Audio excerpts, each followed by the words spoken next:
Hello students, welcome to the GTU studies YouTube channel.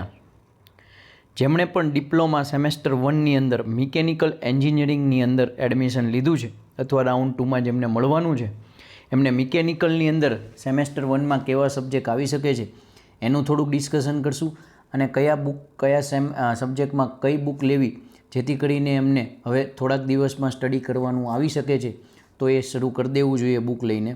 તો semester 1ની અંદર તમે અહીં જોઈ શકો છો એમ ટોટલ સબ્જેક્ટનું આખું લિસ્ટ લખેલું છે.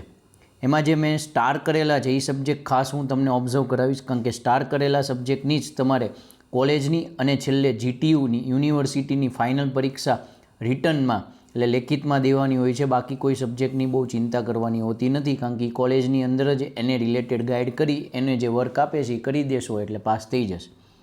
તો આ 5 સબ્જેક્ટ જે આવે છે એમાં એક છે મેથ્સ 1 અને એક છે કોમ્યુનિકેશન સ્કિલ ઇન ઇંગ્લિશ. આ બે કોમન સબ્જેક્ટ છે જે દરેક બ્રાન્ચને આવશે, તમે પછી કોઈ પણ બ્રાન્ચમાં આવો. એટલે બે સબ્જેક્ટમાં કઈ બુક યુઝ કરવી એનું મેં અલગથી એક આખો શોર્ટ્સ બનાવેલું જ છે. જો તમે એ ન જોયું હોય તો એની લિંક નીચે ડિસ્ક્રિપ્શનમાં અને ઉપર આવી જશે, ત્યાં જોઈ શકો છો. એ સિવાય જે 3 સબ્જેક્ટ જે છે engineering graphics, engineering material science અને એલિમેન્ટ્સ ઓફ મિકેનિકલ એન્જિનિયરિંગ, એની આપણે વાત કરીએ કે એમાં તમારે કઈ બુક યુઝ કરવી જોઈએ.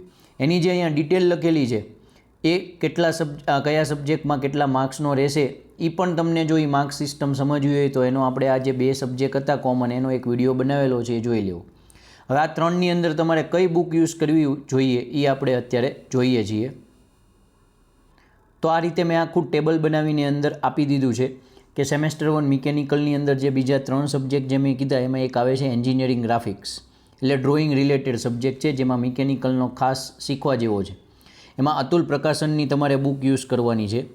જો તમે નવી બુક જોશો તો એની અંદર ઇંગ્લિશમાં આ રીતનું કવર પેજ આવી શકે છે, જૂની લેશો તો થોડુંક અલગ હશે અને ગુજરાતીવાળાની કવર પેજનો કલર અલગ હોય કે એન્જિનિયરિંગ ગ્રાફિક્સ લેવાનું છે. તમે કવર પેજ ખોલીને જે મેઇન પહેલું પેજ આવે છે એની ઉપર સબ્જેક્ટ કોડ લખેલો હોય છે, તો એ મેં અહીંયા જે લખી દીધો છે એ બેમાંથી એક ઓબ્લિક કરીને જે લખ્યો છે DI વાળો અથવા તો 4-3 વાળો, એ બેમાંથી એક હોય તો એ બુક તમારે વગર વિચારે પરચેસ કરી લેવાની છે. બીજો સબ્જેક્ટ આવે છે એન્જિનિયરિંગ મટીરિયલ એન્ડ સાયન્સ કરીને આમ છે આખું નામ. એમાં પણ અતુલ પ્રકાશનની જ તે મેં કીધું એમાં જો તમે તો લેટેસ્ટ બુક લેશો તો કોઈ આવા કલર પેજવાળી, અને જો તમે કોઈ ગુજરાતી બુક લેખો તો કવર પેજ થોડુંક અલગ હોય કે, પણ મેં તમને કીધું એમ કવર પેજ ઓપન કરીને પહેલા પેજ ઉપર આ બેમાંથી જે કોડ લખ્યો હોય તો તમે એ લઈ શકો છો. અને ત્રીજી બુક છે એલિમેન્ટ્સ ઓફ મિકેનિકલ એન્જિનિયરિંગ, જે મિકેનિકલ એન્જિનિયરિંગનું બધું બેઝિક આપે છે. એ સબ્જેક્ટની અંદર અતુલ પ્રકાશનની અંદર જ બુક લેવાની છે, પણ અતુલ પ્રકાશનવાળાએ હજી એટલી બહાર પાડી નથી, એટલે મોસ્ટ ઓફ સ્ટુડન્ટ્સને ગયા વર્ષે મળી જ નહોતી અને આ વર્ષે પણ મળવાના ચાન્સીસ હજી છે નહીં. તો એ સબ્જેક્ટની અંદર ગયા વર્ષે પણ મારા જે ક્લાસના સ્ટુડન્ટ્સ હતા એને તો મેં હેન્ડ રિટન મટીરિયલ્સ આખું લખીને પ્રોવાઈડ કર્યું હતું, પણ આ વખતે હું બધા સ્ટુડન્ટ્સને પણ પ્રોવાઈડ કરું એવી ઈચ્છા છે જેથી કોઈ હેરાન ન થાય. એટલે એ સોફ્ટની અંદર થોડુંક તૈયાર જ છે, પણ એને બધાને વ્યવસ્થિત ચેપ્ટર વાઇઝ વેચી પ્રોપર ગોઠવી અને પછી તમને હું સેન્ડ કરી આપીશ. તો એ સોફ્ટ સેન્ડ કરું છું કે હાર્ડ સેન્ડ કરું છું એ પ્રમાણે નક્કી કરશું. પણ એ જો તમારે જોતું હોય તો એક સેમેસ્ટર 1નું આવી જ બીજી બધી મટીરિયલ રિલેટેડ એક ગ્રુપ બનાવેલું છે, એ જોઈન કરી લેજો, જેની લિંક મેં નીચે ડિસ્ક્રિપ્શનમાં આપેલી છે અને હું તમને વોટ્સઅપની અંદર પણ એ ગ્રુપ જે એડમિશનનું હતું એમાં લિંક મોકલી દઈશ. તો આઈ હોપ તમને આખો મિકેનિકલના સબ્જેક્ટ રિલેટેડ વિડીયો સમજાણો હોય છે.